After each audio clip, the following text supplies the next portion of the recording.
শ্বশুর ইসকনের একটা বড় সদস্য, আমার শ্বশুর ইসকনের বড় সদস্য। তারা কিভাবে আমাকে বাধা প্রদান করবে এই চিন্তা তারা নিয়ে চলতেছে। কেন? এই কিছুদিন আগে, আজ থেকে প্রায় 15-20 দিন আগে আমার চাচা চাচি মুসলিম হয়েছে, আলহামদুলিল্লাহ, আল্লাহর দয় মুসলিম হয়েছে, আমার চাচা মুসলিম হয়েছে, আমার চাচি মুসলিম হয়েছে, অসংখ্য মানুষ আলহামদুলিল্লাহ আমাদের দেখে মুসলিম হচ্ছে। এটা তাদের মূল সমস্যা। আমি নিজে ইচ্ছা ইসলাম কবুল করেছিলাম, ইসকনের কি সমস্যা? আমার ধর্ম আমি পালন করবো, ইসকনের কি সমস্যা? আমার ধর্ম আমি পালন করবো, হিন্দুদের কি সমস্যা? আমরা কি বলেছি হিন্দুদের হিত আমাদের ধর্ম গ্রহণ করতে? আমাকে তো কেউ কোনো মুসলিম আজ পর্যন্ত বলে না। আমি ডিক্লেয়ার দিচ্ছি, কোনো মুসলিম আমাকে বলে নাই, কোনো মুসলিম আমার ভাইকে বলে নাই তোমরা ইসলাম কবুল করবে, জোর করতেছি তোমাদের। আমার ফ্যামিলি যেহেতু তারা হিন্দু, তাদের একটা আগ্রাসন আমার উপরে ছিল। এমনকি আমার ভাই, যেটা আপনারা চিনবেন, ইব্রাহিম ওমর, চট্টগ্রামে আমার ভাই এবং ভাবিকে নিয়ে অনেক বড় একটা ঘটনা ঘটেছিল, সবাই হয়তো আপনারা জানেন, যেটার মূল ইন্ধনদাতা কিন্তু এই ইসকনের সদস্যরা ছিল। কারণ আমি নিজে প্রত্যক্ষদর্শী।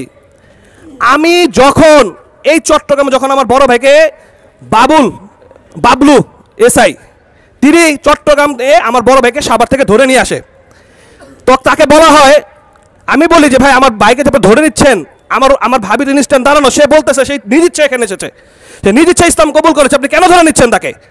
তারা আমার কোনো কথা শুনে না, তারা আমার বড় ভাইকে ধরে নিয়ে যায়। বুঝেন কথাটা? আমি কিন্তু চট্টগ্রামে এর কখনো এর আগে আসি নাই। সেদিনকে আমার প্রথম, আমি আমার বড় ভাইকে নেওয়ার পর আমি চট্টগ্রাম পাড়া দেই। চট্টগ্রাম পাড়া দেওয়ার সাথে সাথে এমন কি হলো, মানে তারা আমাকে কিভাবে টার্গেট করছে দেখেন। আমি থানায় ঢুকতে পারছি না, মানে আমার বড় ভাইকে তারা থানায় নিয়ে এনেছে, কিন্তু আমি থানায় ঢুকতে পারছি না। কিন্তু এই কথাগুলো বলতে পারি না তখন অনলাইনে। কেন বলতে পারি না আপনারা ভালো জানেন। বলতে পারলে আজকে আমি এখানে থাকতাম না, আমি হয়তো কোনো আয়না ঘরে কোনো কোথাও একটা পরে থাকতাম। তখন আমাকে যখন তারা ঢুকতে দিল না, আমাদের শেখ হারুনিজার শেখ আমাকে প্রচণ্ড এখানে হেল্প করছে আলহামদুলিল্লাহ। হঠাৎ 150 উগ্র আমাকে বলছে জঙ্গি আসছে, ধর ধর ধর, আমাকে ওখানে মেরে ফেলবে। আমি কি করলাম, আমি থানায় ঢুকলাম। এসআই বলতেছে আপনি এখান থেকে বেরোন, এখানে কোনো গ্যাঞ্জাম করা যাবে না। মানে বুঝতে পারতেছেন, এখানে আমি জীবনে চট্টগ্রাম আসি নাই, আমি চট্টগ্রাম চিনি না, চট্টগ্রাম থানা কথা এটাও জানি না, তারা আমাকে কিভাবে টার্গেট করলো। এর মানে আমাদের এক ভাইকে তারা মেরে ফেলছে। কেন মারছে? সে মুসলিমদের নিয়ে কাজ করত, সে মুসলিম নিয়ে কাজ করার কারণে তাকে হত্যা করা হয়েছে। আমার বড় ভাইয়ের ঘটনা এই ভাইটা ছিল এরকম। আমি যখন আমার ভাইকে নিয়ে আগাইছি, তারা আমাকে পর্যন্ত বাধা দেওয়ার চেষ্টা করছে, বিভিন্নভাবে আমাকে ট্যাগ লাগানোর চেষ্টা করছে, কিন্তু আল্লাহ সুবহানাহু ওয়া তাআলা কিন্তু দেয় নাই। এবং আমাদের সাভারে ইসকন এক ধাম আছে, এরা আমার শ্বশুর ইসকনের একটা বড় সদস্য, আমার শ্বশুর ইসকনের বড় সদস্য। তারা কিভাবে আমাকে বাধা প্রদান করবে এই চিন্তা তারা নিয়ে চলতেছে। কেন? এই কিছুদিন আগে, আজ থেকে প্রায় 15-20 দিন আগে আমার চাচা চাচি মুসলিম হয়েছে, আলহামদুলিল্লাহ, আল্লাহর দয় মুসলিম হয়েছে, আমার চাচা মুসলিম হয়েছে, আমার চাচি মুসলিম হয়েছে, অসংখ্য মানুষ আলহামদুলিল্লাহ আমাদের দেখে মুসলিম হচ্ছে। এটা তাদের মূল সমস্যা। আল্লাহ সুবহানাহু ওয়া তাআলা স্পষ্ট কোরআনে বলছে, ইসলামে কোনো কি নাই, জোর জবরদস্তি নাই। আমি নিজে ইচ্ছা ইসলাম কবুল করেছিলাম, ইসকনের কি সমস্যা? আমার ধর্ম আমি পালন করবো, ইসকনের কি সমস্যা? আমার ধর্ম আমি পালন করবো, হিন্দুদের কি সমস্যা? আমরা কি বলেছি হিন্দুদের হিত আমাদের ধর্ম গ্রহণ করতে? আমাকে তো কেউ কোনো মুসলিম আজ পর্যন্ত বলে না। আমি ডিক্লেয়ার দিচ্ছি, কোনো মুসলিম আমাকে বলে নাই, কোনো মুসলিম আমার ভাইকে বলে নাই তোমরা ইসলাম কবুল করবে, জোর করতেছি তোমাদের। বাংলাদেশ স্বাধীন রাষ্ট্র, প্রত্যেকটা নাগরিক যদি স্বাধীন হয়ে থাকে, আমি আমার ধর্ম পালন করতে কেন বাধা প্রদান হচ্ছি? কেন আমি আমার ধর্ম নিয়ে কথা বলতে পারছি না? ইসকনের কি সমস্যা তারা কেন আমাকে ধর্ম পালন করতে বাধা প্রদান করতেছে? তারা কেন হাজারো মানুষ, হাজারো মুসলিম, হাজারো হিন্দু মুসলিম হতে যাচ্ছে, কিন্তু এদের ভয়ে কি হবে? তাদের মামলার ভয়, তাদের গায়েব করে দেওয়ার ভয়, তাদের হুকুম করার ভয়, এই ভয়ে তারা ইসলাম কবুল করতেছে না। আমি কেন কথা বলতে পারি নাই? কারণ আজকে আমি কথা বলবো, কালকে এবার একটা সময় গেছে, আপনারা জানেন। তারা একটা সেকেন্ড, আমার বড় ভাই আমার ভাবি নিজে বলতেছে আমি নিজের ইচ্ছা ইসলাম কবুল করছি। আপনি বুঝেন ব্যাপারটা? নিজের ইচ্ছা ইসলাম কবুল করতেছি, আদালত চত্বরে তাকে জিম্মায় দিয়ে দিল। তারা কত বড় ফাজিল, কত বড় জঙ্গি, তারা আদালত অবমাননা করে আমার ভাবিকে তুলে নিয়ে যাচ্ছে আমার সামনে থেকে। প্রত্যেকটা ভিডিও আমার কাছে আছে। তারা স্লোগান দিয়েছে, একটা মুসলিম ধরে ধরে জবাই কর। এই ভিডিও আমার কাছে আছে, এই ফুটেজ আমার কাছে আছে। কোন মুসলিমকে আজ পর্যন্ত বলছে দেখতে পারবেন যে একটা হিন্দু ধরে ধরে জবাই বলছে? দেখাতে পারবেন? কেউ দেখাতে পারবেন? আমার কাছে ভিডিও ফুটেজ স্পষ্ট ভিডিও করা আছে আমার কাছে। তারা বলতেছে একটা মুসলিম ধরে ধরে জবাই কর। তারা যদি জঙ্গি না হয় তো জঙ্গি কারা? এবং এটা তারা স্পষ্ট করে এই যে আমাদের সাইফুল ভাইকে মেরে প্রমাণ করেছে তারা মুসলিমদের প্রতি কতটা বিদ্বেষ। তারা তারা বিভিন্ন ফেসবুকে উস্কানিমূলক পোস্ট করতেছে, বিভিন্ন উস্কানিমূলক পোস্ট করতেছে, বলতেছে আমরা আমাদের ক্ষমতা দেখাই দিলাম, আমরা আমাদের এটা দেখাই দিলাম, আমরা আমাদের ওটা দেখাই দিলাম। এটা উস্কানি হয় না? এটা কি উস্কানি হয় না? আর আমরা যদি আল্লাহর একটা বিধান লিখি, আল্লাহর একটা আইন লিখি, আল্লাহর জিহাদ ফিসাবিলিল্লাহ নিয়ে কথা বলি, আল্লাহর ফরজ বিধান নিয়ে কথা বলি, আমরা বলে জঙ্গি, আমরা বলে উস্কানি দিচ্ছি, আমরা বলে আমরা সম্প্রীতি বজায় রাখতেছি না। আমরা যদি সম্প্রীতি বজায় না রাখতাম তাহলে আজকে এখানে কি হতো আপনারা চিন্তা করে দেখেন। যদি এটা উল্টা হইতো, শুধু উল্টা হইতো, আমার কোনো মুসলিম ভাই কোনো হিন্দুকে মেরে ফেলতো, তাহলে কি হতো আপনারা বলেন? কি হয়তো? আমাদের জঙ্গি ট্যাগ দিয়ে আমাদের ধরপাকড় আমাদের বিলীন করে দেওয়ার চেষ্টা করা হইতো। কিন্তু আজকে আমার মুসলিম ভাই মারা গিয়েছে বিধায় আমরা মুসলিমরা ধৈর্য ধরে আছি। এটাই বোঝা যায় যে আমরা কতটা ধৈর্যশীল। আমরা যে সম্প্রীতির দেশ বলি, এটাই সম্প্রীতির দেশ আমরা প্রমাণ করতেছি। এখানে আমরা কোনো হিন্দু হলো, আমি বলতেছি আমি একজন এক্স হিন্দু, আমি একজন এক্স হিন্দু, এক্স অমুসলিম হিসেবে বলছি, কোন মুসলিম আজ পর্যন্ত বাংলাদেশে আমার কাছে মনে হয় না, আমি জন্ম থেকে বাংলাদেশে আমার জন্ম, আমার বাবার জন্ম, আমার দাদার জন্ম, আমার নানার জন্ম, আমার চাচার জন্ম, আমার সবার জন্ম, আমি বলতেছি আজ পর্যন্ত কোনো মুসলিম আমাকে এটা ফিল করায় নাই আমি সংখ্যালঘু।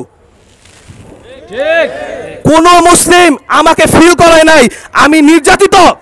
আমি দেখি নাই কোন মুসলিম, আমার বাসায় দুর্গা পূজা আমাদের সব পূজাই হইতো, কোন মুসলিম এসে আমার পূজায় বাধা দিছে আমি দেখি নাই।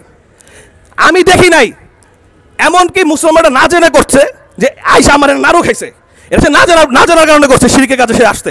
কিন্তু কোনো মুসলিম এসে বাধা দিছে তুমি পূজা করতে পারবে না, তুমি সংখ্যালঘু, তোমাকে নির্যাতন করলাম, তোমাকে এই ফ্যাসিলিটি থেকে বিরতি করলাম, এটা কখনো কোনো মুসলিম আমি যখন এক্স হিন্দু ছিলাম করি নাই। কিন্তু আমি মুসলিম হওয়ার পর আমাকে বাধা দিছে হিন্দুরা, এটা আমি বলতে পারি।